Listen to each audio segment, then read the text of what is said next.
الله مثلا للذين آمنوا امرأة فرعون إذ قالت رب ابن لي عندك بيتا في الجنة ونجني من فرعون وعمله ونجني من القوم الظالمين. ومريم ابنة عمران التي أحسنت فرجها فنفخنا فيه من روحنا وصدقت بكلمات ربها وكتبه وكانت من القانتين. بسم الله الرحمن الرحيم. قل هو الله أحد الله الصمد لم يلد ولم يولد ولم يكن له كفوا أحد. بسم الله الرحمن الرحيم. قل أعوذ برب الفلق من شر ما خلق ومن شر غاسق إذا وقب ومن شر النفاثات في العقد ومن شر حاسد إذا حسد. بسم الله الرحمن الرحيم. قل أعوذ برب الناس ملك الناس إله الناس من شر الوسواس الخناس الذي يوسوس في صدور الناس من الجنة والناس. بسم الله الرحمن الرحيم. الحمد لله رب العالمين الرحمن الرحيم مالك يوم الدين إياك نعبد وإياك نستعين اهدنا الصراط المستقيم صراط الذين أنعمت عليهم غير المغضوب عليهم ولا الضالين.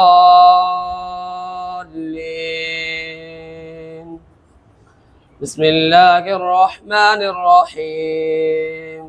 ألف لام ميم.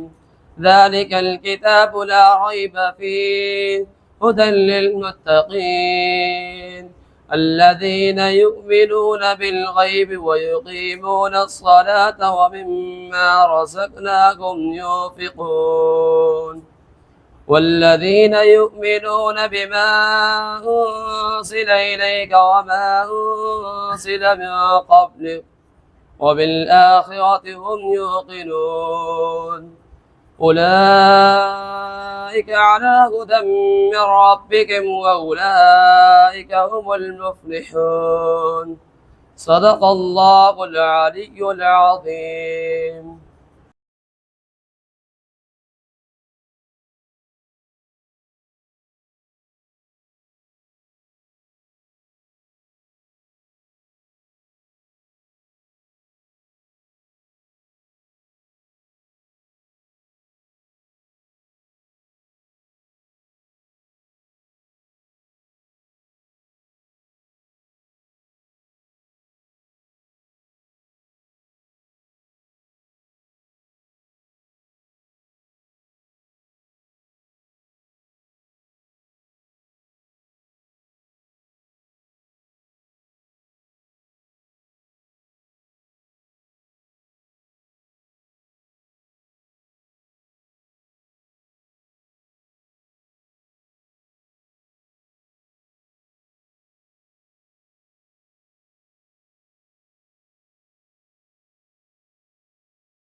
لم يلد ولم يولد ولم يكن له كفوا أحد. بسم الله الرحمن الرحيم. قل أعوذ برب الفلق من شر ما خلق ومن شر غاسق إذا وقب ومن شر النفاثات في العقد ومن شر حاسد إذا حسد. بسم الله الرحمن الرحيم. قل أعوذ برب الناس ملك الناس إله الناس من شر الوسواس الخناس الذي يوسوس في صدور الناس من الجنة والناس. بسم الله الرحمن الرحيم. الحمد لله رب العالمين الرحمن الرحيم مالك يوم الدين إياك نعبد وإياك نستعين اهدنا الصراط المستقيم صراط الذين أنعمت عليهم غير المغضوب عليهم ولا الضالين. بسم الله الرحمن الرحيم. ألف لام ميم ذلك الكتاب لا ريب فيه هدى للمتقين الذين يؤمنون بالغيب ويقيمون الصلاة ومما رزقناهم ينفقون والذين يؤمنون بما أنزل إليك وما أنزل من قبلك وبالآخرة هم يوقنون أولئك على هدى من ربهم وأولئك هم المفلحون. من الشيطان الرجيم. بسم الله الرحمن الرحيم. وضرب الله مثلا للذين آمنوا امرأة فرعون إذ قالت رب ابن لي عندك بيتا في الجنة ونجني من فرعون وعمله ونجني من القوم الظالمين.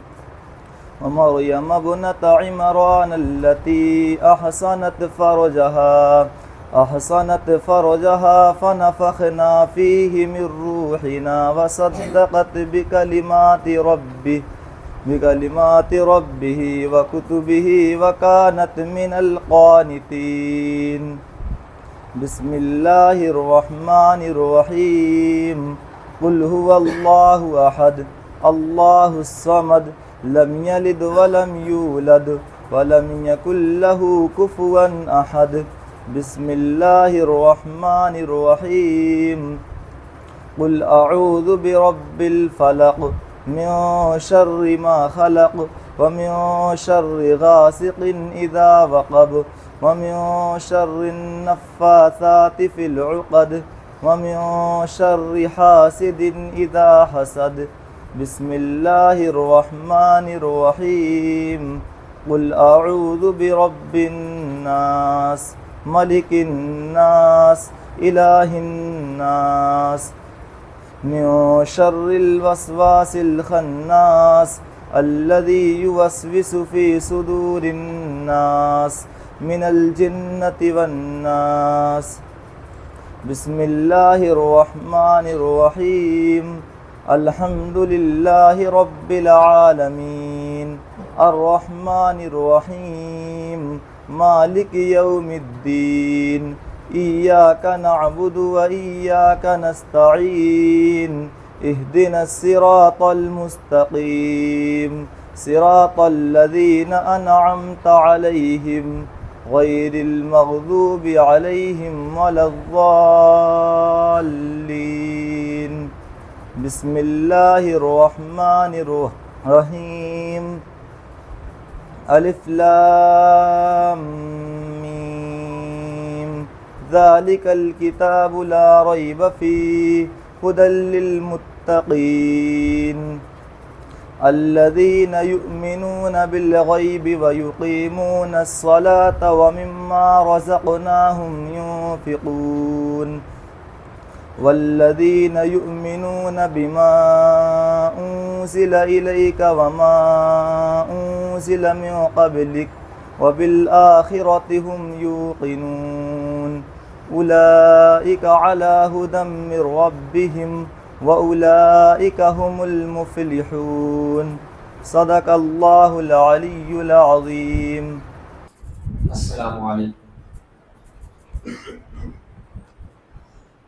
کون ہے وجہ تخلیق کون و مکان اور کوئی نہیں ہے حضور آپ ہیں. کون ہے وجہ تخلیق کون و مکان اور کوئی نہیں ہے حضور آپ ہیں. عبد معبود کے آج بھی درمیان اور کوئی نہیں ہے حضور آپ ہیں.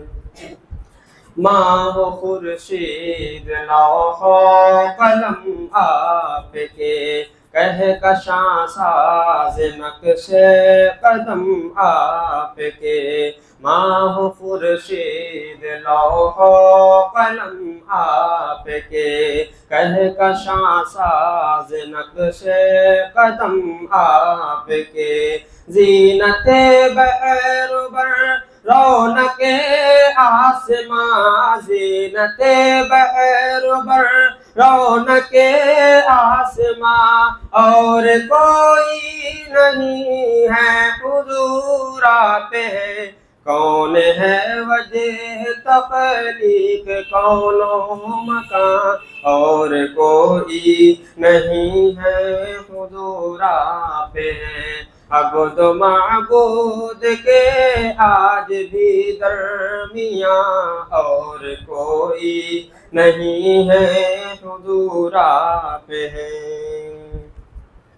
سب کے رتبے ہیں اعلیٰ خدا کی قسم. ہر نبی اپنی اپنی جگہ محترم. سب کے رتبے ہیں اعلیٰ خدا کی قسم. ہر نبی اپنی اپنی جگہ محترم. آپ کے بعد محبوب رب جہاں آپ کے بعد محبوب رب جہاں اور کوئی نہیں ہے حضور آپ ہیں. کون ہے وجہ تخلیق کون و مکان اور کوئی نہیں ہے حضور آپ ہیں. عبد معبود کے آج بھی درمیان اور کوئی نہیں ہے حضور آپ ہیں. مرکز وحی رب آپ کی ذات ہے. لب پہ قرآن کے آپ کی بات ہے. مرکز وحی رب آپ کی ذات ہے. لب پہ قرآن کے آپ کی بات ہے. ہر عبادت کی جان شامل ہے ہر ادا. ہر عبادت کی جان شامل ہے ہر ادا اور کوئی نہیں ہے حضور آپ ہیں. کون ہے وجہ تخلیق کون و مکان اور کوئی نہیں ہے حضور آپ ہیں. عبد معبود کے آج بھی درمیان اور کوئی نہیں ہے حضور آپ ہیں دولت علم و دانش عطا آپ کی بات کرتا نہیں رد خدا آپ کی دولت علم و دانش عطا آپ کی بات کرتا نہیں رد خدا آپ کی دھڑکنوں میں نہاں ماورائے گما دھڑکنوں میں نہاں ماورائے گما اور کوئی نہیں ہے حضور آپ ہے کون ہے وجہ تخلیق کون و مکان اور کوئی نہیں ہے حضور آپ ہے عبد معبود کے آج بھی درمیان اور کوئی نہیں ہے حضور آپ ہیں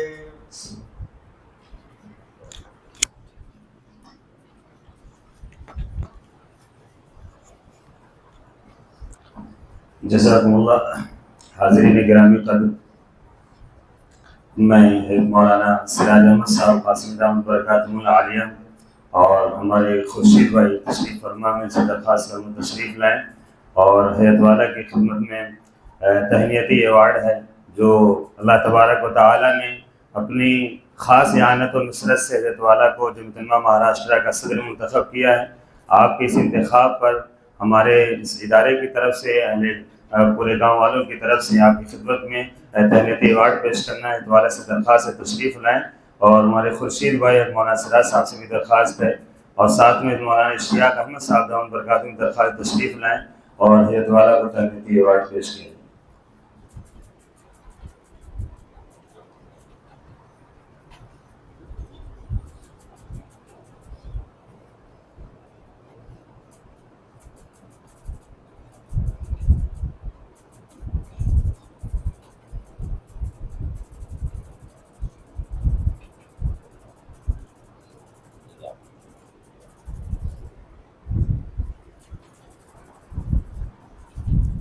اس کی حفاظت آپ کریں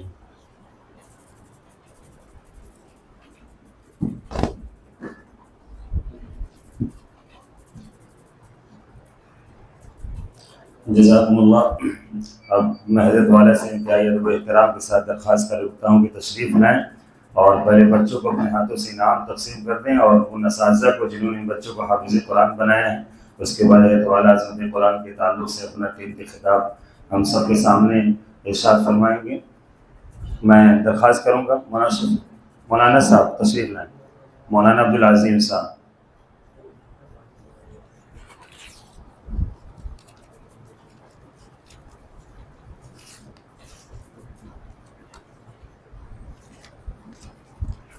مولانا اشتیاق احمد صاحب دامت برکاتہم العالیہ کی طرف سے دونوں اساتذہ کو 1,000 روپے کے انعام اپنے ہاتھوں سے عنایت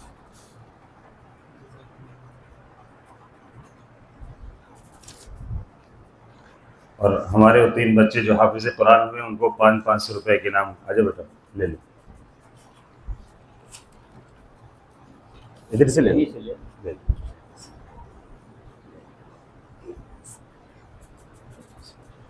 یہ کچھ کتاب ہے لے لو بیٹا اٹھا وہ بھی اٹھا لا بیٹا وہ کتاب اٹھا دو ایک لے لیں آئیے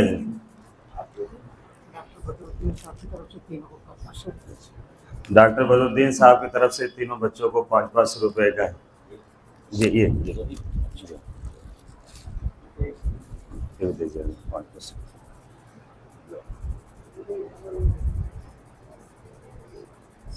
جزاک اللہ بیٹھ بیٹھے یہ اٹھا کے کنارے کر دو اس کو.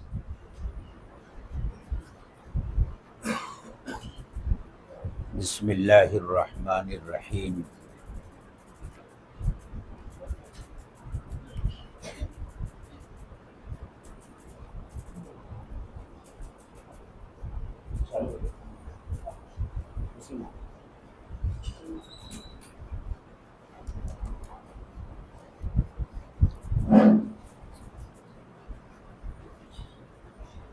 بسم اللہ الرحمن الرحیم الحمد للہ رب العالمین والصلاة والسلام علی سید المرسلین وعلی آلہ واصحابہ اجمعین اما بعد فقد قال النبی صلی اللہ علیہ وسلم خیرکم من تعلم القرآن وعلمہ او کما قال علیہ الصلاة والسلام۔ حضرات علماء کرام، بزرگان محترم اور عزیز طلبہ، آج کی یہ مجلس بہت ہی مبارک مجلس ہے۔ ایسی ہی مجلسوں پر اللہ تعالیٰ کی رحمتیں نازل ہوتی ہیں اور ایک خصوصی رحمت سکینہ نازل ہوتی ہے۔ ایسی مجلسوں میں شرکت سعادت کی بات ہوتی ہے، اور خاص طور سے میرا معمول یہ ہے کہ حفظ قرآن کی تکمیل کی مجلس میں اپنی شرکت کو اپنے لیے سعادت سمجھتا ہوں۔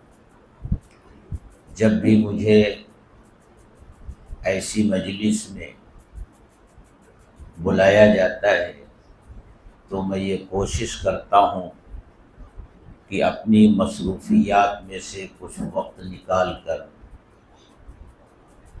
ایسی مجلسوں میں ضرور شریک ہوں۔ میں اس کا اہتمام کرتا ہوں، کیونکہ یہ بچے جنہوں نے قرآن کریم کی حفظ کی تکمیل کی ہے، یہ اللہ کے نزدیک بڑے قیمتی ہیں۔ اللہ نے انہیں اس لائق سمجھا کہ اپنی کتاب اور اپنے کلام کی حفاظت ان کے ذریعے اس دنیا میں کرائے۔ اللہ کا یہ انتخاب ہے۔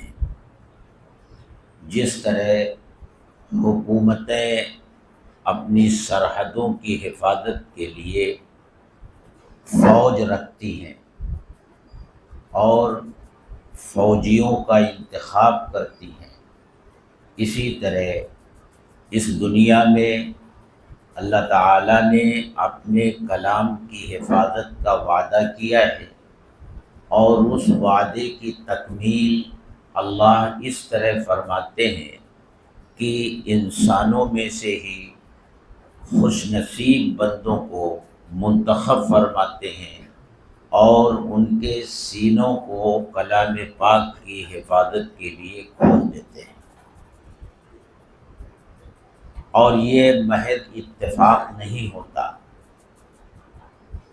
اللہ کے ارادے کو اتفاق سے کوئی واسطہ نہیں ہے۔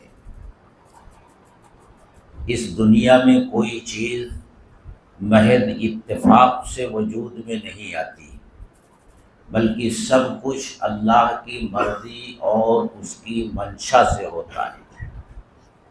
تو آج یہ بچے حافظ قرآن ہوئے ہیں، یہ اللہ کا انتخاب ہے، خوش نصیب ہیں یہ طلبہ۔ میں انہیں مبارکباد دیتا ہوں، ان کے والدین کو مبارکباد دیتا ہوں، اس مدرسے کو مبارکباد دیتا ہوں، ان کے اساتذہ کو مبارکباد دیتا ہوں، اور اس مدرسے کے معاونین کو مبارکباد دیتا ہوں کہ سب کی ملی جلی کوششوں سے اور محنتوں سے آج یہ دن دیکھنے کو ملا ہے کہ ان تین خوش نصیب طلبہ نے اپنے سینے میں اللہ کے کلام کو محفوظ کیا۔ میں نے ایک بات کہی کہ یہ محض اتفاق نہیں ہے کہ ان کے والدین نے یہاں بھیج دیا، مدرسے میں اساتذہ نے ان کو پڑھایا اور یہ حافظ قرآن ہو گئے۔ یہ اللہ کی مرضی سے ہوا ہے، اللہ کی منشا سے ہوا ہے، اللہ نے یہ چاہا ہے، یہ بچے اللہ کا انتخاب ہے۔ اس سلسلے کا ایک واقعہ میں اکثر سنایا کرتا ہوں۔ جو حضرت مولانا مفتی احمد خان پوری دامت برکاتہم العالیہ نے بیان کیا ہے۔ وہ فرماتے ہیں کہ ایک مرتبہ میں افریقہ کے ایک ملک ملاوی گیا۔ وہاں ایک مدرسہ ہے جہاں ڈاپیل سے پڑھے ہوئے ایک عالم مولانا ایوب صاحب درس دیتے ہیں اور خاص طور سے حفظ قرآن کراتے ہیں۔ حضرت فرماتے ہیں کہ میں ان کے مدرسے میں گیا تو انہوں نے ایک واقعہ سنایا۔ انہوں نے یہ کہا کہ ایک دن میں اپنی درسگاہ میں بیٹھا ہوا تھا اور طلبہ پڑھ رہے تھے کہ وہاں کی مقامی آبادی سے تعلق رکھنے والا ایک بچہ کالا کلوٹا اور جسم پر سوائے نیکر کے اور کوئی کپڑا نہیں، بالکل برہنہ جسم گرد و غبار میں اٹا ہوا، وہ دروازے پر آیا اور وہاں کی مقامی زبان میں کچھ کہنے لگا۔ فرماتے ہیں کہ میں تو اس کی زبان سمجھ نہیں رہا تھا، لیکن درسگاہ میں کچھ طلبہ تھے جو اس کی زبان سمجھتے تھے۔ میں نے ان سے کہا کہ جا کر دیکھو کیا کہہ رہا ہے۔ اس نے آ کر بتایا کہ یہ کہہ رہا ہے کہ کیا مجھے بھی آپ پڑھائیں گے؟ میں پڑھنا چاہتا ہوں کہ کیا آپ مجھے بھی پڑھائیں گے؟ میں نے کہا کیوں نہیں۔ میں نے اس کو بلایا اور پھر طلبہ کے حوالے کیا کہ لے جاؤ اس کو غسل کراؤ، اور میں نے اس کے لیے کپڑے مہیا کیے اور پڑھنے کے لیے درسگاہ میں اس کو بٹھا لیا۔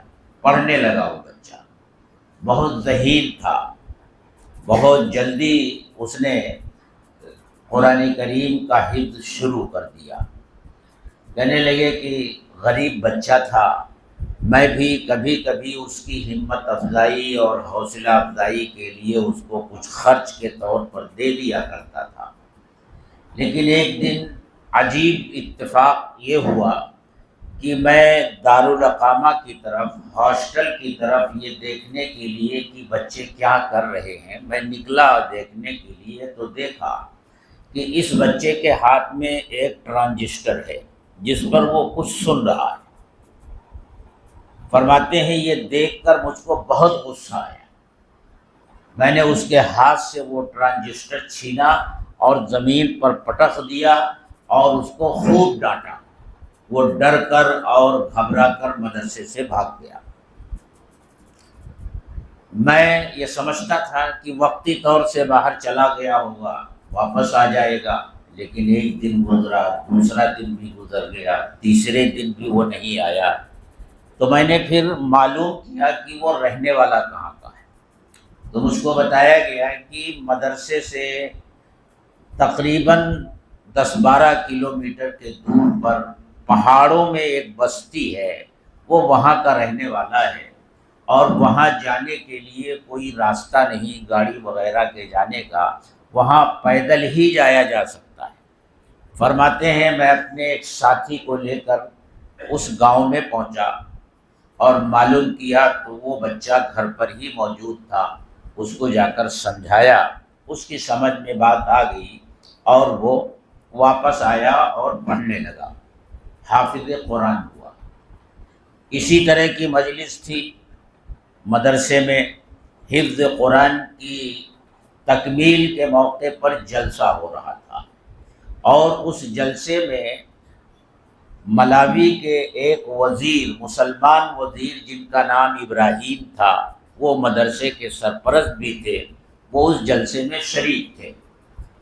جب بچوں کا نام پکارا جانے لگا، بچوں کا نام پکارا جانے لگا اور اس بچے کا نام اس کے باپ کے نام کے ساتھ پکارا گیا اور وہ بچہ سامنے آیا، تو یہ وزیر صاحب جو تھے یہ رونے لگے اور دھاڑیں مار مار کر رونے لگے۔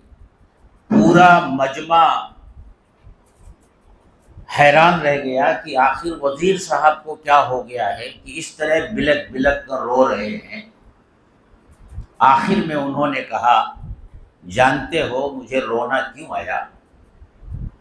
یہ بچہ جس کے سر پر دستار باندھی گئی ہے، اس بچے کی کہانی کیا ہے، اس کہانی کو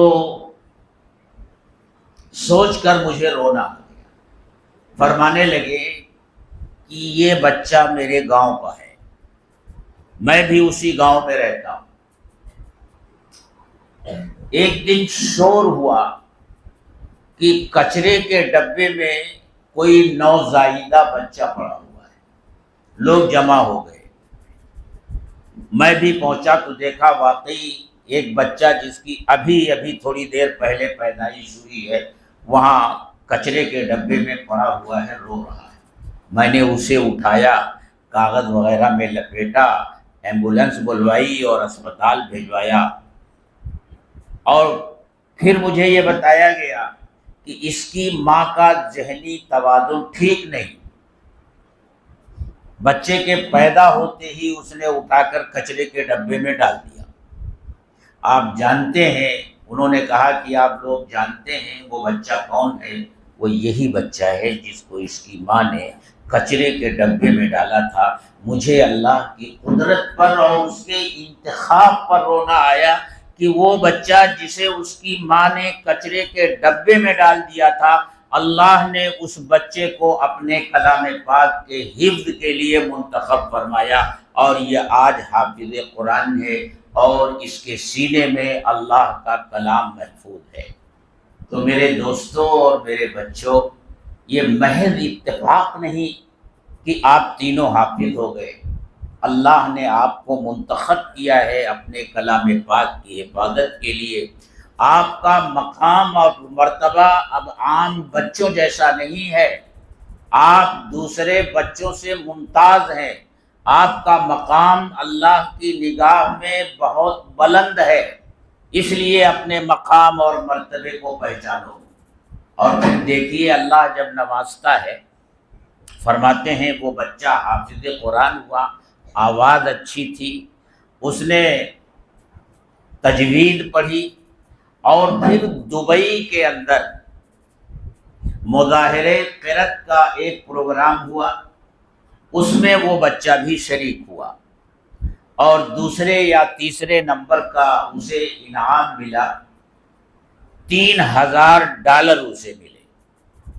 جب $3000 لے کر کے وہ واپس آیا تو وہ کمیٹی جس نے اس بچے کو بھیجا تھا وہاں، اس نے یہ فیصلہ کیا کہ $1000 اس کے استاذ کو دیا جائے، $1000 اس بچے کو دیا جائے، $1000 کمیٹی کو دیا جائے۔ مولانا ایوب صاحب فرماتے ہیں کہ میں نے کہا مجھے ضرورت نہیں ہے، میرے حصے کے جو ڈالر ہیں وہ بھی اسی بچے کو دے دیے جائیں۔ وہ ڈالر اسی بچے کو دے دیے گئے۔ اس بچے کا جو باپ تھا وہ انتہائی غریب آدمی تھا، وہ مسجد کی صفائی کرتا تھا، کوئی تنخواہ نہیں تھی، بلکہ مسجد کی صفائی کر کے وہ بازار میں جا کر کھڑا ہو جاتا تھا، پھر بازار والے جانتے تھے، اس کو جس کی سمجھ میں جو آتا تھا وہ دے دیتا تھا، اسی پر اس کا گزارا تھا۔ جب یہ $2000 اس کے حصے میں آئے تو فرماتے ہیں میں نے بینک میں اس کے باپ کے نام کا اکاؤنٹ کھلوا دیا اور $2000 وہاں جمع کروا دیے۔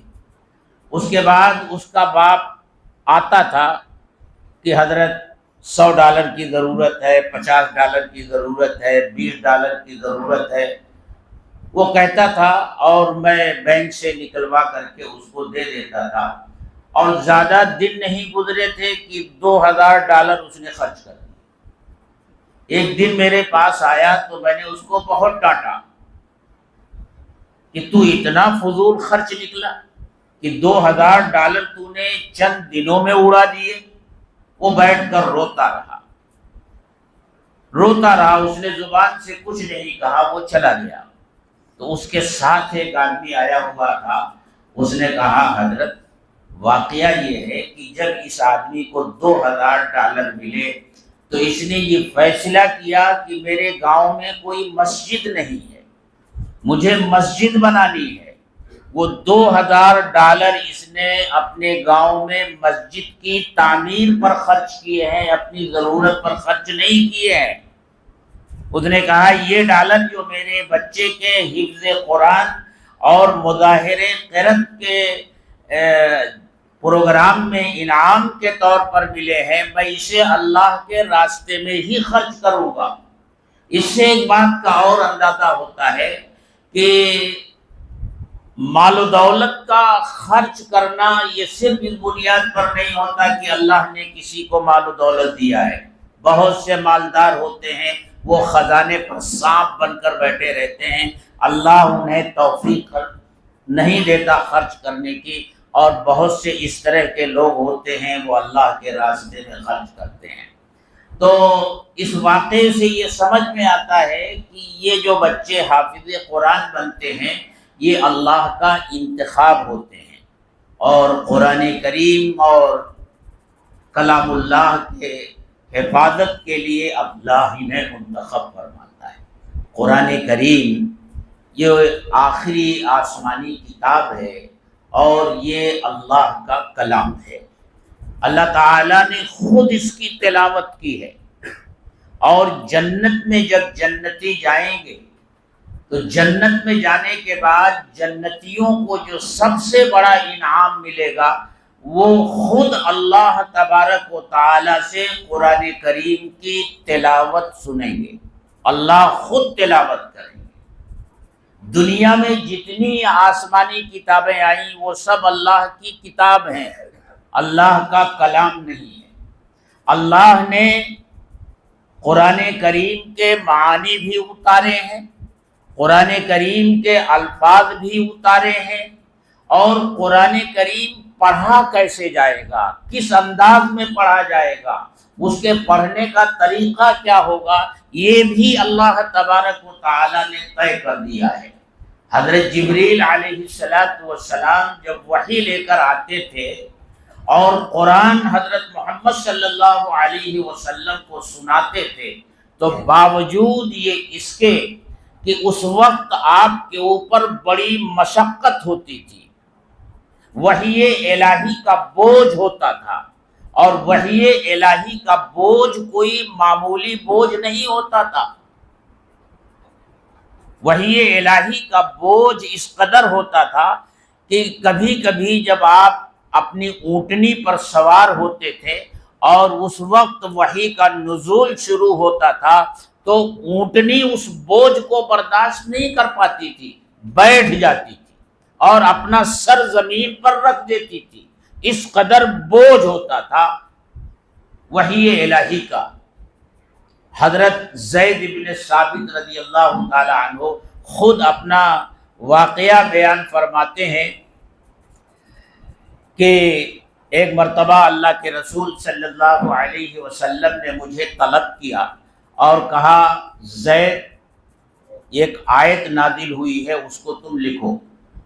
کہنے لگے میں لکھنے کے لیے بیٹھا، آپ نے ارشاد فرمایا زید لکھو لا يستوي القاعدون من المؤمنین،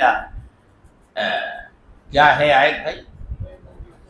غیر اولی الضرر والمجاہدون فی سبیل اللہ، کہ وہ لوگ جو اپنے گھروں میں بیٹھے رہتے ہیں وہ ان کے برابر نہیں ہو سکتے جو اللہ کے راستے میں جہاد کرتے ہیں۔ لا يستوي القاعدون من المؤمنین والمہاجرون فی سبیل اللہ باموالہم۔ ایک صحابی تھے وہاں، حضرت عبداللہ ابن زید ابن ام مکتوم رضی اللہ تعالی عنہ نابینا تھے۔ جب انہوں نے یہ آیت سنی تو وہ کھڑے ہو گئے اور عرض کیا کہ اے اللہ کے رسول، میں تو نابینا ہوں، میں تو جہاد میں جا نہیں سکتا، تو کیا میرا بھی شمار انہی لوگوں میں ہوگا جو گھروں میں بیٹھے رہتے ہیں اور جہاد کے لیے نہیں نکلتے؟ ابھی انہوں نے یہ بات کہی ہی تھی کہ حضرت جبریل علیہ السلام درمیان کا ایک لفظ لے کر آئے۔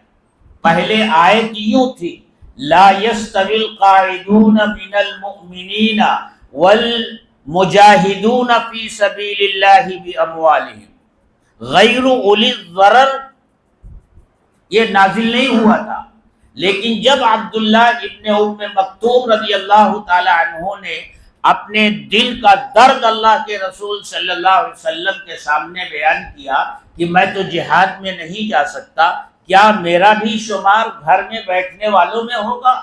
تو فوراً جبریل علیہ السلام یہ جملہ لے کر آئے غیر اولی الضرر، کہ جو لوگ اپنے گھروں میں بیٹھے رہتے ہیں اور انہیں کوئی عذر نہیں ہوتا،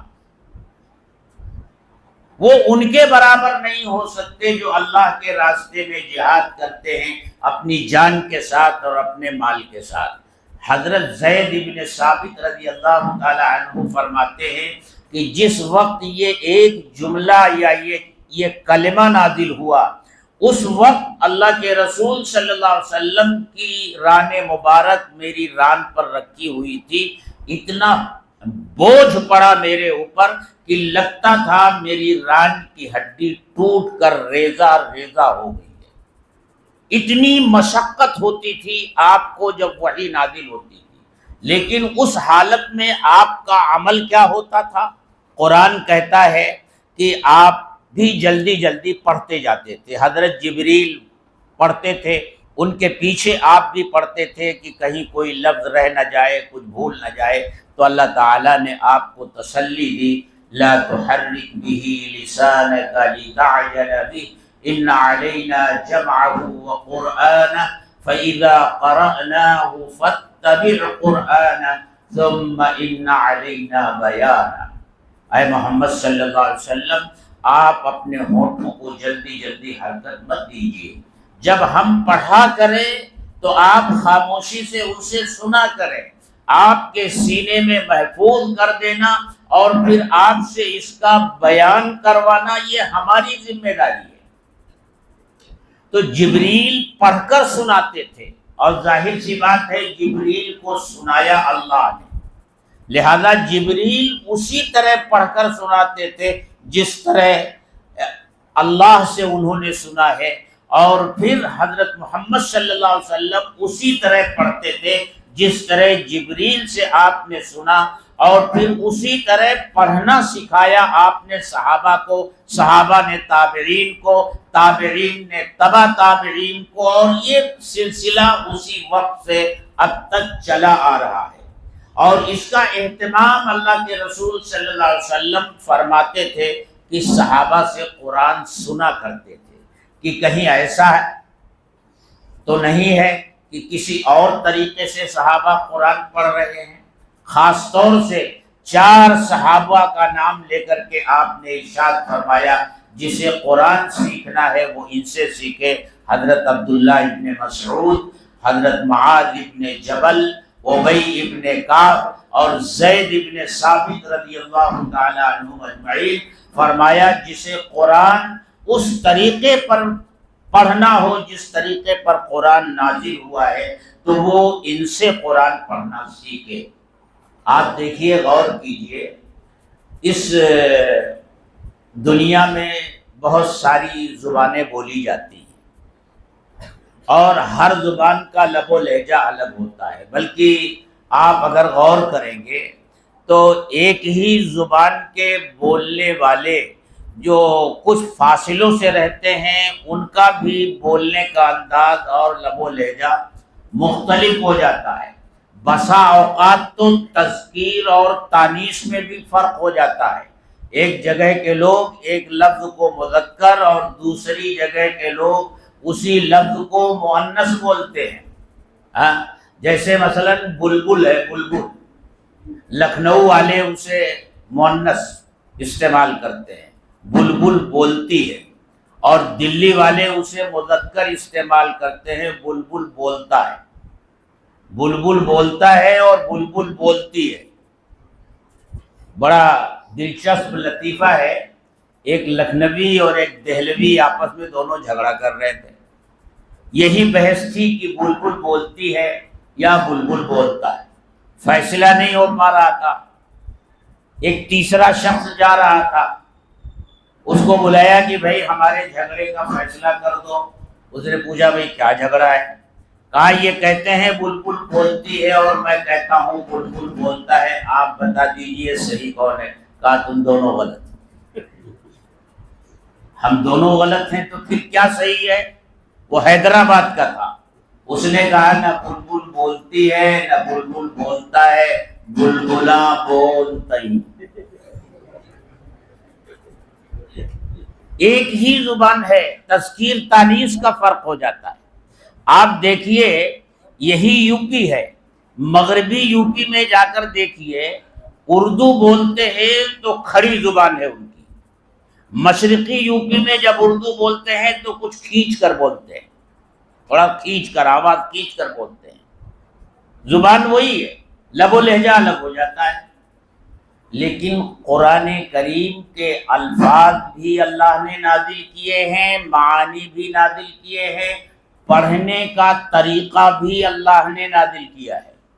یہی وجہ ہے کہ اگر آپ کے سامنے پڑھنے والا قاری نہ ہو تو چاہے وہ مصر کا ہو، چاہے وہ افریقہ کا ہو، چاہے وہ یورپ کا ہو، اور چاہے وہ آپ کے بنگال کا ہو یا بنگلہ دیش کا ہو، اگر وہ سامنے نہیں ہے اور آپ کو اس کا وطن معلوم نہیں ہے تو اس کے پڑھنے کے انداز سے آپ یہ فیصلہ نہیں کر پائیں گے کہ وہ مصری ہے کہ یورپی ہے کہ افریقن ہے کہ ہندوستانی ہے۔ ایک ہی لہجے میں پڑھتے ہیں، ایک ہی لہجہ ہوتا ہے، پڑھنے کا ایک ہی انداز ہوتا ہے۔ بلکہ قرآن کریم عربی زبان کے جس رسم الخط میں لکھا ہوا ہے وہ رسم الخط بھی محفوظ ہے، قرآن میں ہی اسی انداز سے لکھا جائے گا۔ اب ابراہیم جس طرح قرآن میں لکھا جاتا ہے، کسی بھی عربی لٹریچر میں دیکھ لیجئے وہ لفظ اس طرح نہیں لکھا جاتا۔ تو ساری چیزیں من جانب اللہ ہیں، یہ اللہ کا کلام ہے اور اللہ اس کی پوری طرح حفاظت فرما رہے ہیں۔ جب تک یہ دنیا باقی ہے کلام پاک محفوظ رہے گا۔ اور پھر اللہ کی قدرت کو دیکھیے، جن انسانوں نے دیگر آسمانی کتابوں میں تحریف کی تھی، لفظی تحریف کی تھی، معنوی تحریف کی تھی، اور انسان کا یہ مزاج ہے کہ اس کے ہاتھ میں جو بھی چیز آتی ہے اسے بدل کر رکھ دیتا ہے، اسی انسان کا انتخاب فرمایا اللہ تعالی نے اپنی آخری کتاب کی حفاظت کے لیے، اور اس طرح بچوں کے سینوں کو کھول دیا۔ آج ہمارے مدارس عربیہ کا یہ حال ہے کہ عربی درجات کے بچے مشکل سے ملتے ہیں، لیکن حفظ کا درجہ کھول کر کہیں کوئی درخت کے نیچے بیٹھ جائے تو وہاں بھی حفظ پڑھنے والے بچے پہنچ جاتے ہیں، حالانکہ ان کے ماں باپ جانتے ہیں کہ یہ بچہ حافظ ہونے کے بعد کسی مسجد کا امام بنے گا، کسی مسجد کا مؤذن بنے گا، اور مسجد کے امام کی تنخواہ کیا ہوتی ہے؟ وہ چاہتا تو اپنے بچے کو انجینئر بنا سکتا تھا، ڈاکٹر بنا سکتا تھا، اور اس کی معاشی ترقی کے راستے کھول سکتا تھا، لیکن اس کے دل میں اپنے بچے کو حافظ بنانے کا داعیہ اللہ نے پیدا کیا، یہ من جانب اللہ ہوا، اور اس نے لا کر حافظ صاحب کی درسگاہ میں اپنے بچے کو بیٹھا دیا۔ تو میرے دوستو یہ بڑے قیمتی بچے ہیں اور ان کی بڑی قدر و منزلت ہے۔ آج تو ہم نے ایک چھوٹا سا پروگرام کر کے ان کا اعزاز کیا ہے، سروں پر سفید کپڑے کی یعنی چند میٹر کپڑوں کی ایک پگڑی باندھ دی ہے، لیکن ان کا اصل اعزاز تو کل قیامت کے دن میدان محشر میں ہوگا۔ صرف ان کا نہیں، ان کے والدین کا بھی اور ان لوگوں کا بھی کہ جو ان کے حافظ قرآن ہونے کا ذریعہ بنے ہیں۔ اللہ تعالیٰ انہیں کس طرح نوازے گا، حدیث میں فرمایا گیا کہ والدین کے سروں پر قیامت کے دن ایسا تاج رکھا جائے گا جس کی روشنی آفتاب کی روشنی سے زیادہ ہوگی جو تمہارے گھروں میں پھیلاتا ہے۔ اگر گھر میں آ جائے تو اس کی روشنی کتنی ہوگی؟ اس روشنی سے بھی زیادہ اس تاج کی روشنی ہوگی۔ انہیں جنتی جوڑے پہنائے جائیں گے۔ اور جب وہ پوچھیں گے کہ اے اللہ یہ جنتی جوڑے کیوں، تو کہا جائے گا تمہارے بچے کے حافظ قرآن ہونے کی وجہ سے۔ اس میں ایک بات کی طرف اور اشارہ ہے کہ جب انہیں جنتی تاج پہنایا جائے گا، نورانی تاج پہنایا جائے گا، جنتی جوڑے پہنائے جائیں گے، تو اس کا مطلب ہے کہ وہ جنتی ہوں گے۔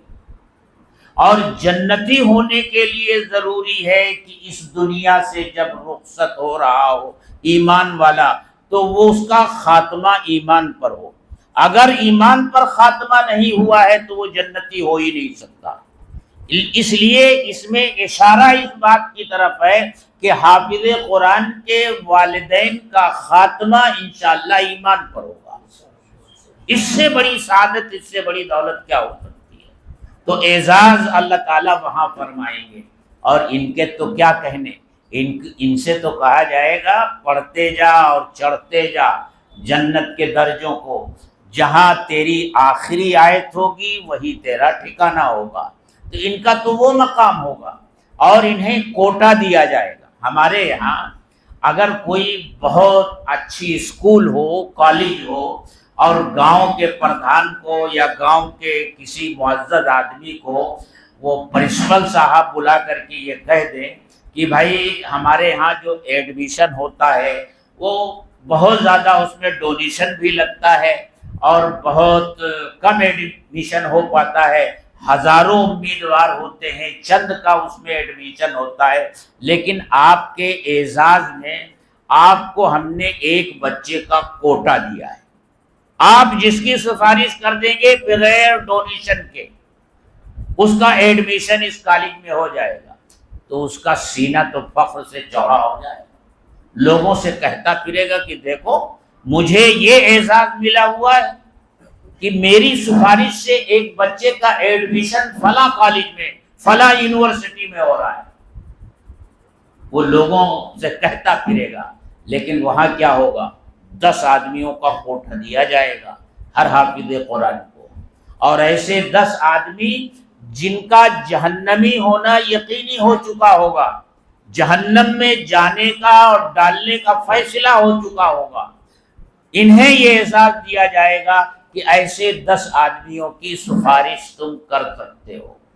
یہ 10 آدمیوں کی سفارش کریں گے۔ خوش نصیب ہیں وہ ماں باپ جن کے بچے حافظ قرآن ہیں۔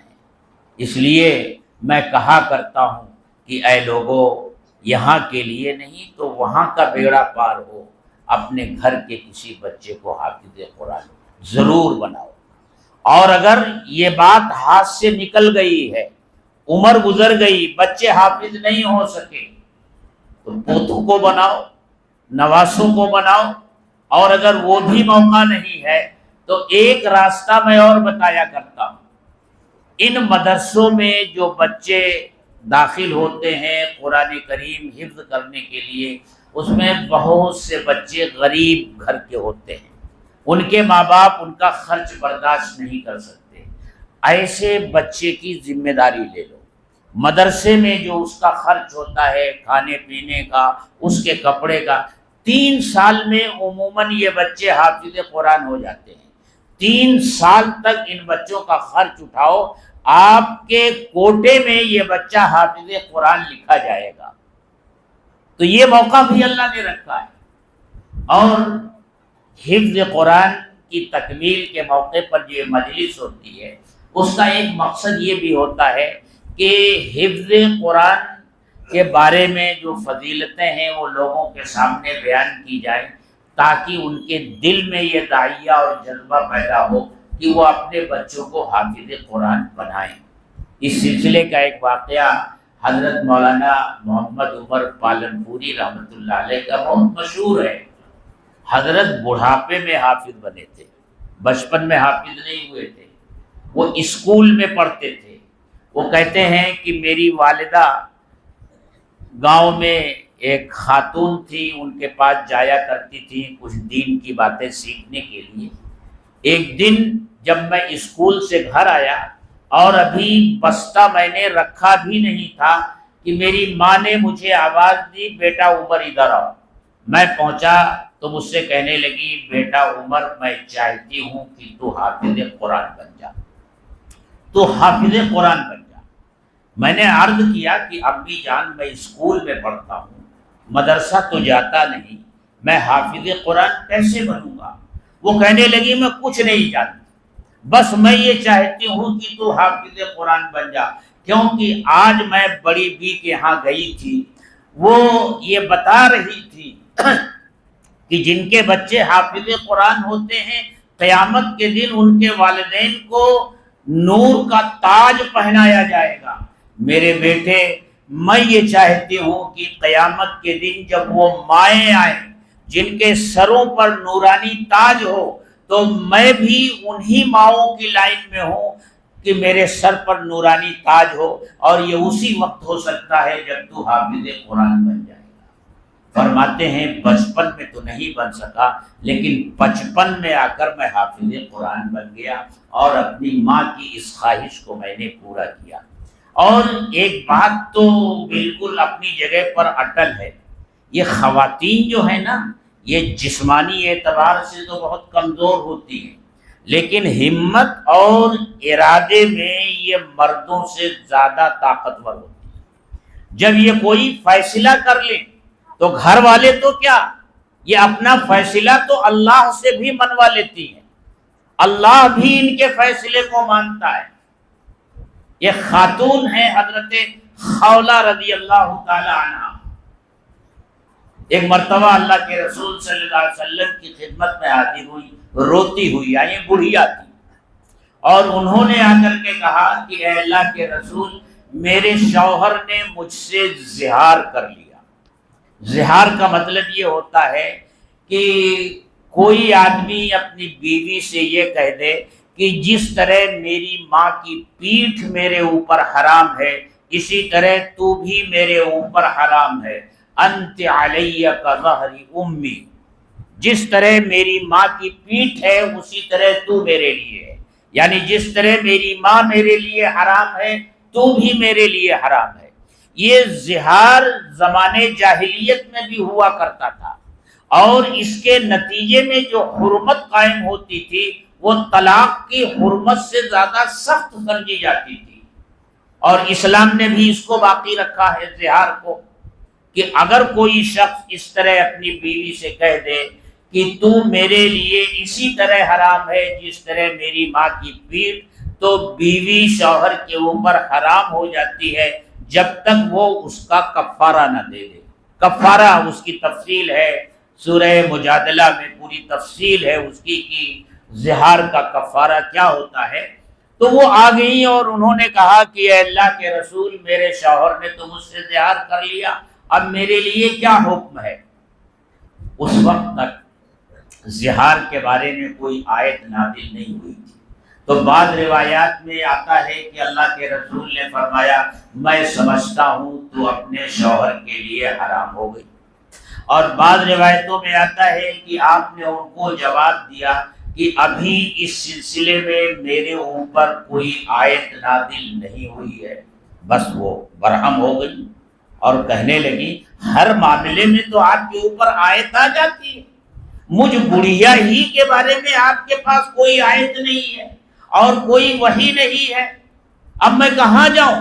جوانی تو میں نے اپنے شوہر کے ساتھ گزار دی اور اب میں بڑھیا ہو گئی ہوں، بڑھاپے کی حالت میں اس نے مجھ سے زہار کر لیا، اب میں کہاں جاؤں؟ انما اشکو الی اللہ، میں تو اللہ سے شکایت کرتا ہوں، میں اپنا یہ معاملہ اللہ کے سامنے رکھتی ہوں، اللہ سے شکایت کرتی ہوں، اور ادھر وہ اللہ سے شکایت کر رہی ہیں، ادھر جبریل امین آ رہے ہیں اور وحی نازل ہو رہی ہے، قد سمع اللہ قول التي تجادلك في زوجها وتشتكي الى الله والله يسمع تحاوركما، اللہ نے سن لی اس عورت کی بات جو آپ سے جھگڑتی تھی، تجادلك في زوجها، اپنے شوہر کے بارے میں آپ سے جھگڑتی تھی، واللہ یسمع تحاورکما، اور اللہ تم دونوں کی گفتگو سن رہا تھا۔ اس کے بعد وہ کفارے کی آیت نازل ہوئی۔ تو کہنے کا مطلب یہ کہ خواتین جب کوئی فیصلہ کر لیتی ہیں، کوئی ٹھان لیتی ہیں، تو پھر انسان تو انسان، اللہ بھی ان کی سنتا ہے۔ اس لیے ایسے موقع پر میں اپنی ماؤں اور بہنوں سے یہ کہتا ہوں کہ تمہارے گھر کے مرد اگر یہ چاہتے ہیں کہ وہ اپنے بچوں کو مدرسے میں نہیں ڈالیں گے، حافظ نہیں بنائیں گے، حافظ بننے کے بعد وہ کیا کمائے گا، خود کھائے گا، گھر والوں کو کیا کھلائے گا، تم فیصلہ کرو کہ تم اپنے بیٹوں میں سے، بیٹیوں میں سے کسی نہ کسی کو حافظ قرآن بناؤ گی۔ بیٹے اور بیٹیوں کا دور گزر گیا تو کم سے کم پوتوں میں سے، نواسیوں میں سے، نواسوں میں سے کسی کو حافظ قرآن بناؤ گی۔ تم اگر یہ فیصلہ کر لو گی تو تمہارا یہ فیصلہ نافذ ہو کر ہی رہے گا، اور انشاءاللہ تمہارے گھر میں، تمہارے خاندان میں بچے حافظ قرآن بنیں گے۔ ہمارا کوئی گھر ایسا نہ ہو جو حافظ سے خالی ہو، ہر گھر میں حافظ ہونا چاہیے، بلکہ ہر بچے کو حافظ ہونا چاہیے۔ اب تو ایسا بھی آ گیا ہے کہ بچے اسکول میں پڑھتے ہیں اور حفظ قرآن کرتے ہیں، ایک طرف انجینئر ہوتے ہیں، ایک طرف حافظ قرآن ہوتے ہیں، ایک طرف سائنسداں ہوتے ہیں، ایک طرف حافظ قرآن ہوتے ہیں، ایک طرف پائلٹ ہوتے ہیں، حافظ قرآن ہوتے ہیں۔ اور ایسے بھی واقعات ہیں کہ پائلٹ ہوائی جہاز اڑا رہا ہے اور قرآن کریم کی تلاوت کر رہا ہے، جب ایک جگہ سے دوسری جگہ تک پہنچتا ہے تو کئی پاروں کی تلاوت کر چکا ہوتا ہے۔ ایسا ماحول ہونا چاہیے، گھر گھر میں حافظ قرآن ہونا چاہیے۔ تو میرے دوستو، اس گاؤں میں یہ مدرسہ اس گاؤں کے لیے بڑی غنیمت ہے۔ جہاں اللہ کا ذکر ہوتا ہے وہاں اللہ کی رحمتیں نازل ہوتی ہیں۔ اس گاؤں میں یہ مدرسہ ہے تو یقیناً اللہ کی رحمتیں نازل ہو رہی ہیں۔ گاؤں والوں کو اس مدرسے کی قدر و قیمت جاننی چاہیے، پہچاننی چاہیے، اور اس مدرسے کو جو نیک نامی حاصل ہے اور جس طرح یہاں کی تعلیم معیار کی تعلیم سمجھی جاتی ہے، اللہ تعالیٰ اس معیار کو باقی رکھے، اساتذہ کے اخلاص کو قبول فرمائے، ان کی محنتوں کو قبول فرمائے، اور اس مدرسے کو دین دونی رات چوگنی ترقی عطا فرمائے، ہر قسم کے شرور سے اللہ حفاظت فرمائے۔ وآخر دعوانا الحمدللہ رب العالمین، والصلاة والسلام علی سید المرسلین وعلی آلہ واصحابہ اجمعین۔ اے اللہ، ہم سب تیرے گنہگار بندے ہیں، ہمارے گناہوں کو معاف فرما دے، ہماری خطاؤں سے درگزر فرما دے۔ اے اللہ، تو دعاؤں کو سنتا ہے، دعا کرنے والوں کو محبوب رکھتا ہے، جو تجھ سے مانگتے ہیں ان کو پسند کرتا ہے، جو نہیں مانگتے اے اللہ تو ان کو ناپسند کرتا ہے۔ اے اللہ، تو ہم وقت دعائیں سنتا رہتا ہے، لیکن کچھ خاص مواقع دعا کی قبولیت کے ہیں جن میں تو خاص طور سے اپنی رحمت کے ساتھ اپنے بندوں کی طرف متوجہ ہوتا ہے۔ ان قبولیت کے مواقع میں سے ایک موقع ختم قرآن کا بھی موقع ہے۔ اے اللہ، تیرے ان خوش نصیب بندوں نے تیرے کلام پاک کو اپنے سینے میں محفوظ کیا ہے۔ اے اللہ، یہ دعاؤں کی قبولیت کا موقع ہے۔ اے اللہ، یہ تیرا گھر ہے۔ اے اللہ، تیرے گھر میں ہم سب بیٹھے ہوئے ہیں، اپنے ہاتھ پھیلائے ہوئے ہیں، جھولیاں پھیلائے ہوئے ہیں۔ اے اللہ، تو ہمارے گناہوں کو معاف فرما دے، ہماری خطاؤں سے درگزر فرما دے۔ اے اللہ، تو ان بچوں کے سینوں میں اپنے کلام پاک کو محفوظ کر دے۔ اے اللہ، جس طرح تو نے اپنے کلام پاک کو محفوظ کیا ہے، اس کلام پاک کی حفاظت کرنے والا بھی انہیں بنا دے۔ اے اللہ، اس مدرسے کو قبول فرما لے، یہاں کے اساتذہ کو قبول فرما لے، یہاں کے ذمہ داران کو قبول فرما لے، اس مدرسے کے معاونین کو اے اللہ قبول فرما لے۔ اے اللہ، سب کی جان مال عزت آبرو کی حفاظت فرما، ان کی زندگیوں میں برکت عطا فرما۔ اے اللہ، انہیں صحت عطا فرما، ہر طرح کے امراض سے ان کی حفاظت فرما۔ اے اللہ، اگر مریض ہیں تو ان کو شفائے کاملہ عاجلہ دائمہ مستمرہ نصیب فرما۔ اے اللہ، ہم لوگوں کی خوش نصیبی ہے کہ کہ اس مبارک مجلس میں تو نے ہمیں شریک ہونے کی توفیق بخشی۔